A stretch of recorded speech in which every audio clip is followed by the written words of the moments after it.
Hi, this is Ashley Swartz. I'm here at the Beet TV Executive Retreat in New York at the Meredith building. We're so excited. I'm going to be talking with Brett Hurwitz today of Oath. Brett, let's talk TV, but let's start with, I just think for clarity, tell me what is in Oath's portfolio? What ad products do you have today in the marketplace? Sure. So Oath really has a mission to build brands that people love. So there's the brands that consumers are familiar with, like Yahoo Sports, Yahoo Finance, AOL.com. But then there's another part of Oath that is focused on building tools that help marketers to reach consumers. And so that's made up of our various DSPs, our SSP, and an awful lot of video and mobile offerings.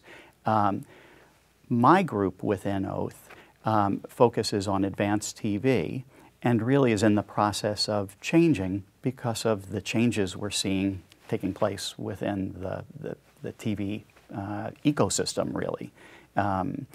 My group previously had been operating what we have now, which is a household addressable advertising business, which I'll tell you more about in a second, and then also a programmatic platform for linear television inventory. And really, I mean, what's happening in television is historically we have the sort of age, gender, demography type targeting that's being used.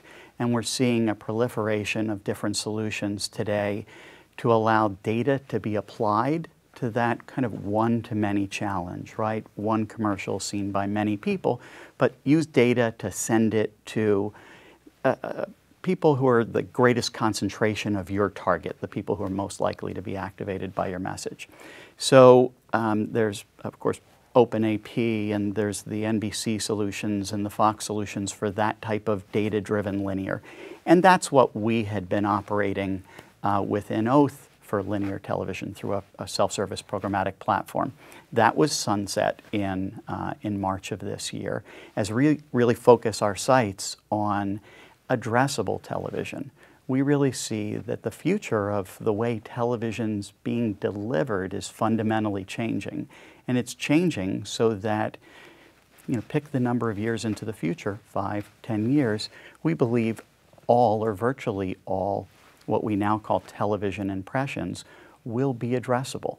So, okay, so let's sort of break that down a little bit, Sure. right? So you use two phrases, and I think the reason I'm asking is because every client or company with whom I speak, they have a different definition. So tell me, you said advanced and you said addressable TV. How do you define those differently within the Oath organization? So household addressable television is a term that's been used usually to apply to MVPD-based products, right? Dish Network, AT&T, originally through DirecTV, and others have really outfitted our systems so that our conventional cable television delivery systems can deliver individualized ads to the home. Advanced TV, in our eyes, really encompasses a broader set of solutions, including these sort of index-based offerings that the networks and OpenAP are offering, but also OTT and connected TV and TV everywhere ad options. So we really see a great synergy between OTT, connected TV, and household addressable going forward, again, because we think that's the path that TV is moving toward. Full addressability. So just from a practicality perspective, just sort of understanding, I mean, we're really talking about the ability to utilize the same data set by which you've defined a target audience and one audience for video, for television ubiquitously across all the platforms to which you deliver. That's correct. Is that correct? And even, and that's kind of a basic application. Going a step further, you can do things like, based on a certain level of exposure to a television commercial, then place a target on a digital kind of lower funnel activation tactic. So you're actually able to follow people or take them through the pipeline or through the funnel rather, by connecting those successful TV deliveries to then digital activations. And so do you, I mean, so that sort of media mix optimization, right? And you look at that cross-platform. I guess my first question is, if you're sunsetting the programmatic solution you previously had in market, do you really see that most of this, because we're elevating theoretically the ROI on the money invested, will it shift back to being mostly direct sold by your organization, do you think? No, I don't think this is about programmatic versus direct sold at all. I think we're simply just at the stage in this offering that it's being offered as a direct sale. This really, the change is not due to us feeling that programmatic is something that won't make sense here. Our programmatic offerings as a company are very strong, and we have great digital video offerings. I think the way we're beginning to view these types of pieces of inventory is as super premium video, and so ultimately having that type of inventory available in our video programmatic environment is something that we're exploring. So when we talk about the sort of the legacy inventory of the kind of 2 minutes that Verizon has, that you've brought with the Oath to have this now robust portfolio of cross-platform, traditional television, things like that, didn't have this concept of an upfront.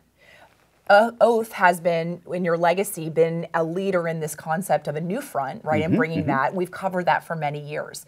So what do you think what's the business marketplace, what's the business cycle going to look like? Do you think that as we move towards one audience, one price for video, that we're going to move more into sort of ubiquitous universal upfront? Do you think it will continue to be sold more like traditional local inventory? Just so what are your thoughts there? I think there still will be a place for an upfront. But you referenced one audience, one price, and I don't know that I don't necessarily think that that's what a fully addressable video or fully addressable television environment implies.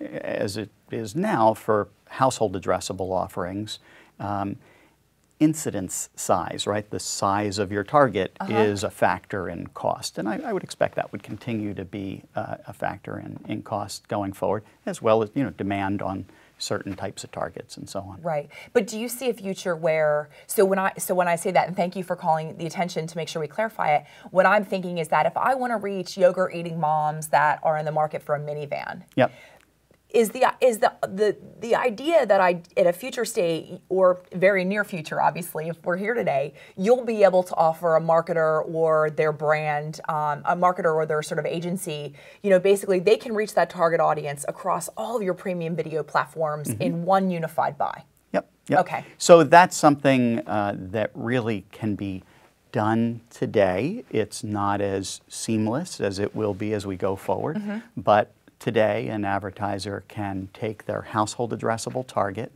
and have that pushed over to, for example, our Bright Roll DSP and run a companion campaign on the DSP. If they want that campaign to only consist of our OTT and connected TV inventory from the DSP, they could do that. So combining our household addressable and OTT and connected TV offerings. So when we look at the spectrum of sort of purely addressable on any platform, right? Using data, potentially IP or PII data to target a person that we have a lot of information about, obviously meeting all standards required, GDPR and everything else, right? Sure. And then the other spectrum is buying on reach and frequency, and maybe other third-party sort of measurement currencies. In the middle is what we've typically called sort of advanced, right? So index-based, things like that. Does that still have a place in your portfolio, or is it really up funnel, down funnel? Like when you talk about media mix, how's that fit in? I still believe that indexed-based television is smarter for marketers than traditional TV buying. But Oath has made the decision that with the changes that are taking place in the way television's delivered, really having an offering in that space is not something that makes sense for us to be investing in. Instead, we're investing in what we see to be the future of premium video and the future of television. And I mean, just some things that people are able to do today. I mean, the resolution that you can get through addressable television is really just like what you see in digital. And I know you know that. I mean, the ability to only deliver your ad to the people that you want to target, and then measure conversion on the back end without modeling, is something that people can do today. And we're seeing, auto manufacturers who are using this as a lower funnel tactic to target those yogurt eating moms, or the example you gave. But we also are seeing advertisers who originally were staying away from addressable now starting to come in. Because what they're realizing is the data that you can get from addressable campaigns has tremendous application to what creative you run on your larger linear campaigns, what targeting you're using when you're working with OpenAP. All of those things can be tested in a very kind of direct manner using an addressable television offering. So the kind of conventional notion that the only advertisers who should pay a premium CPM to work with addressable television are advertisers who have a relatively small target, we're seeing really start to change. And of course, as TV evolves in the way that we're discussing, this is just going to change more and more, and we'll see, I think, the large advertisers, the CPG advertisers and large target advertisers of that sort really start to play more in this space.